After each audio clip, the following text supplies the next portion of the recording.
Nous allons voir aujourd'hui comment se connecter à la base de données avec Laravel. Pour cela, je vais aller dans le fichier .env. Ici, vous voyez que Laravel a déjà sélectionné MySQL comme base de données. Et là, il suffit de mettre le nom de la base de données, le nom d'utilisateur et le mot de passe. Vous pouvez créer votre base de données avec phpMyAdmin. Mais moi, je vais utiliser le terminal pour créer une base de données ainsi qu'un nom d'utilisateur. Pour cela, je vais me connecter directement en route. Je mets mysql-u route-b route. Et là, je vais garder les bases de données déjà existantes. Je mets show database au pluriel. Et voici toutes les bases de données qui existent dans ma machine. Je vais créer une nouvelle base de données. Je tape create database. Le nom de la base de données, je mets blog. Voilà. Et là, je vais regarder les bases de données. On voit que blog avait été créé. Maintenant, je vais créer un utilisateur. Pour cela, je tape la commande grant all privilege on, le nom de la base de données. Ici, je mets blog.étoile. Ou sinon, vous pouvez mettre étoile.étoile pour sélectionner toutes les bases de données. Tout, le nom d'utilisateur, je mets Laravel, @localhost pour dire que je vais créer cet utilisateur dans ma machine. Et je mets identified by le mot de passe, je mets secret. Et puis je mets with grant option. Voilà. Maintenant, je vais rentrer les identifiants de connexion. Ici, dans base de données, je mets blog. Dans le nom d'utilisateur, je mets Laravel. Et le mot de passe, je laisse secret. Et là, on va voir maintenant les migrations.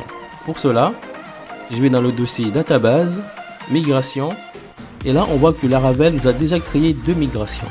Il y a la migration password reset qu'on ne va jamais utiliser. Et il y a aussi la migration users. Ça, en fait, ça représente des tables de base de données.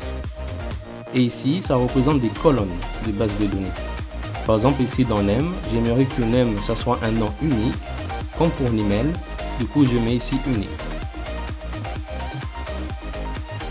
Et on peut également créer d'autres colonnes. Par exemple, ici, je mets $table. J'utilise la méthode string, que ce soit une colonne de type string. Ici, c'est varchar. Et je mets le nom de la colonne. Je mets par exemple validate. Et je mets aussi une valeur par défaut. Je mets default 0. Voilà. Mais moi, j'en ai pas besoin de cette colonne. Je vais l'effacer. Et on verra plus tard si on doit en créer d'autres colonnes ou pas. Je vais couper MySQL.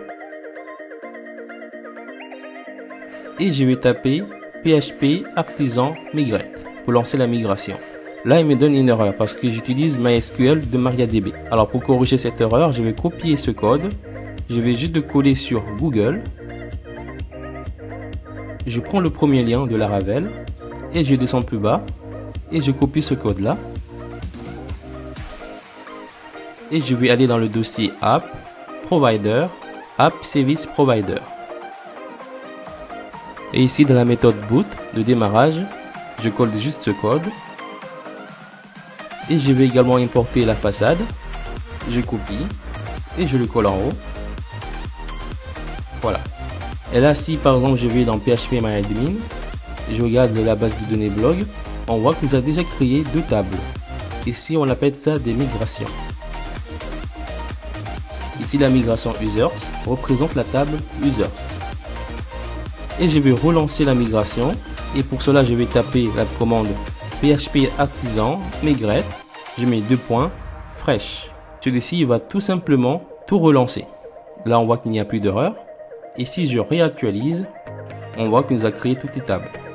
Et si je rentre dans la table users, on voit qu'il y a les colonnes ID, name, email, password, etc. Alors ici, moi, je ne vais jamais utiliser la colonne remember token. Je vais pour cela l'enlever et le remplacer par une colonne de type string. Et je mets comme nom token.